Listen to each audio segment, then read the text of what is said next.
Yan, so nandito na tayo mga ma. So inaantay ko na lang ngayon sila Kate tsaka si mama. Kasama ko sila magpa-check up. Okay, ako magta-drive. Sobrang init, grabe. 2 PM na ngayon. Yan. Andito na si mama, parating na, tsaka si Kate. For sale. Grabe.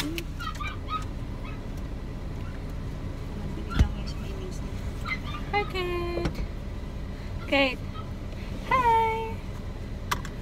Hi, where are you going? What's that? Give it to nanay. No, it's dirty. Give it to nanay. Yung mask mo na kay Kate. Bago ba yun? Bago ba yung mask? Okay, Kate.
So, na-transfer na ako dito sa may private room ko. So, kanina kasi nandun ako sa may isolation room nila kasi wala pa yung result ng swab test ko. So, kailangan ko i-swab test kasi kanina dahil wala akong vaccination card. So, yun kasi yung protocol dito. Kailangan may vaccination card. Then, ayun, after ng result, negative naman. Kaya, ayun, na-transfer na ako dito sa may, sa may clean room nila. Then, ito, kakatapos ko lang mag-dinner. Hindi na ako nakaabot sa ano nila, sa free dinner kasi may kasama yung free dinner eh. Sa inabil ko. Then, nagpa-deliver na lang ako ng ano ng food dun sa kapatid ko. Tapos, di pa ako nakakatulog mga mamish, pero kanina nakita ko na si Bunso. Pinadede ko na din. After ko mga anak, hindi pa ako nakakatulog. Kaya, yung ibang nurse dito na-amaze sa akin kasi parang wala lang daw. So, ayun. Tapos, ayun nga, nagpa-deliver ako ng food kasi kailangan ko uminom ng ng gamot. Ito yung gamot. Kakatapos ko lang din inumin. Isang antibiotic tsaka isang mefenamic para dun sa kirot. Pero wala naman ako nararamdaman ngayon na kirot-kirot. Tapos si mama kasi umuwi muna dahil pinakisuyo niya si Kate dun sa sa kuya ni Han dahil wala magbabantay kay Kate, hindi kasi siya pwede dito sa hospital. Siyempre, delikado din dito sa hospital kasi siyempre, di ba, may mga ibang pasyente din na dinadala. Tapos, ayun, mamaya babalik dito si mama. So, ito yung room ko, ayan.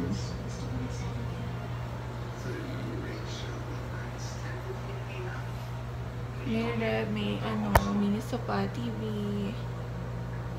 Ayan, may doon, aparador or cabinet.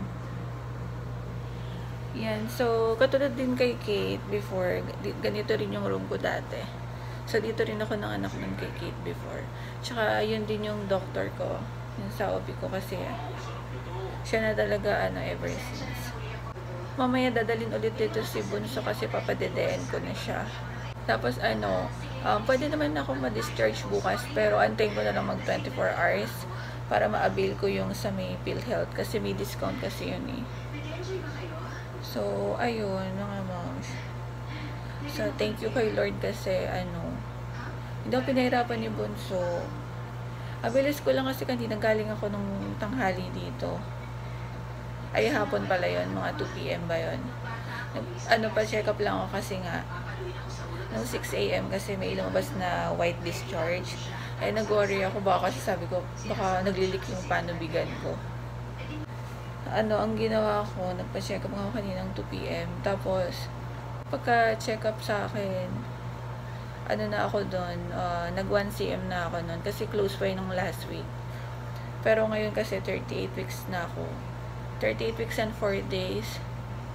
Katulad kay Kate, gantong araw ako nanganak nun kay Kate. 38 weeks and 4 days. Tapos ayun nga, 1 cm na pala ako nun. Tapos pinauwi ako kasi, ayun nga, bala ko lang naman talaga magpa-check up. Kasi nga, dun sa nag-discharge ako nung 6 AM. Nag-worry ako, pero wala pa ako nararamdamang hilab nun. Then ayun, nung nakauwi na ako, mga 5 PM na, parang sabi ko may kakaiba. Sabi ko parang humihilab na ata yung tiyan ko. So, ang ginawa ko, sabi ko kay mama, mababalik na lang ako sa Metro North. Sabi ko, ako na lang magpupunta doon mag-isa. Kasi parang humihilab na ata yung tiyan ko, ganun. Kasi panay-panay na yung hilab every 3 to 5 minutes. Kasi meron ako ditong apps. Trinak ko siya. Tapos, ayun nga, tapos pagpunta ko dito sa Metro North, sabi ko, ako yung kaninang nagpa-check up. Tapos magulat-gulat yung doc kasi inaiin niya ako. Tapos na pala ako, 8 cm na pala ako. So, manganganak na pala ako ngayong araw. Tapos, ayun, nagpa-admit na ako. Yun, dire-diretso na. 7 PM yun, nag-start ako 7 PM, di ba, nag-ano ako doon, nag-check up ako sa baba. Ayun, di ba, nag-start ako 7 PM doon. Sabi niya, 8 cm na ako. Tapos, nagpirma lang ng mga, documents. Ayun, ng mga admission order. Si mama, tapos, ayun, dinala na ako sa, sa delivery room na agad, hindi na sa labor room. Tapos, ayun, pagkakit ko sa delivery room, ayun, inayos na yung ano ko, yung pwesto ko doon. Tapos ayun, nanganak na ako after mabilis lang eh. Wala pang 30 minutes or wala pang 1 hour. Hindi ko nakita yung oras. Basta ang bilis lang. Kasi yung mga ibang nurse, sabi nila, sa kapwa nila nurse nung pagdaan ko, ang bilis sabi niya, ganun. Sabi niya, ang galing daw, ang bilis. Tapos yung doktor na nag-IE sa akin nung tanghali, nagulat talaga siya kasi nga 1 cm lang ako nung hapon. Ang balak namin, sabi ko, kung Sabado de Gloria or Easter Sunday, maganda mga anak, kasi kung Biyernes Santo kasi di ba parang wala masyado nanganganak ng ganun. So sabi ko, hindi pa ako nagpapadagdag, hindi pa ako nag-walking, tsaka hindi pa ako umiinom ng mga kung ano-ano. Tapos ayun nga daw, baka daw umabot ako ng ganun kung Easter Sunday, maganda daw. Tapos yun, pag uwi ko sa bahay, nag-drive lang ako. Tapos hindi ko na alam na naghihilab na pala yung tiyan ko noon. So pagdating ko pala dito, manganganak na pala ako. Ayun, kaya nagulat siya. Kasi nga usapan namin Sabado or Linggo. So ayun lang, nakakatuwa talaga kasi ang bilis ko lang manganak. Tsaka ang bait ni Bunso. Medyo nahirapan lang ako konti kasi mabigat siya. 3.4 siya ata ngayon. Kasi yung dati kay Kate, 3 kilo lang. Ayun. Pero ayun nga, halos hindi ako nag-labor. Siguro wala pang 2 hours. Kasi nga hindi ko alam nagla-labor na pala ako. Sobrang taas lang ng pain tolerance ko. Kaya siguro hindi ko maramdaman. So, ayun, mga mamish, nagpapahinga lang ako ngayon. Tapos mamaya, si Bunso, papadedaan ko na. So, bukas madi-discharge ako dito siguro. Antayin ko lang yung 24 hours para ma-avail ko yung sa PhilHealth kasi sayang yung discount. So, ayun, nakakatuwa pa kasi sumabay din sa birthday ni Kuya. Birthday ni Kuya ngayong araw eh. April 6. So, medyo kung bala ko talaga ng Easter Sunday, mas okay talaga rin na ngayon, Huwebes Santo, kaysa naman bukas na Biyernes Santo. Kasi diba, syempre, iba din yung feeling ng mga nakapag Biyernes Santo. Kasi diba, halos yung iba nga sarado lahat eh. Tapos ayun, si Han, hindi niya pa alam na nanganak ako ngayon. Kasi wala silang signal. Pero may email naman kami araw-araw. Tsaka kanina nag-email kami. Doon lang sa Gmail. Doon kami nagko-contact kasi araw-araw. Pag nasa biyahe sila. Kasi yun lang yung may signal nila. Pero hindi sila nakaka-receive ng mga pictures. Ayun, email lang talaga, message. So, matutuwa yun kasi yun nga. Wala man siyang signal, at least alam niya nakaraos na ako. Ayun. So, excited na rin yun magkaroon ng signal kasi darating na rin sila sa Colombia. April 9 ata sila magkakasignal. So, sakto nandun na si Bunso sa bahay. Na naman, second baby naman namin na wala siya dito nang nanganak ako. Pero naiintindihan ko naman yun kasi yun talaga yung work niya. Seaman siya sa barko. Kaya, naiintindihan ko yun kasi nagsasacrifice siya para sa amin. Ayan. So, pag nagka-signal siya, matutuwain. Panigurado kasi, nakauwi na kami sa bahay. Saka doon na lang kami magpa-family picture. Kasi yung kay Kate before, may signal siya na nasa Japan sila eh. Nakapag-picture kami paglabas ni Kate sa hospital. So, ngayon, pag nag-picture kami, doon ako sa bahay. Kami ni Bunso, tsaka ni Kate. So, nakakatuwa kasi pag uwi niya this year, 4 na kami, ang bilis. So, ayun lang mga mamish, mamaya update ko kayo or tomorrow ulit sa next video ko pag nakauwi na kami sa bahay. So, ayun lang mga mamish, na share ko lang yung pregnancy journey ko. Thank you for watching and don't forget to like, share, subscribe na rin to my YouTube channel.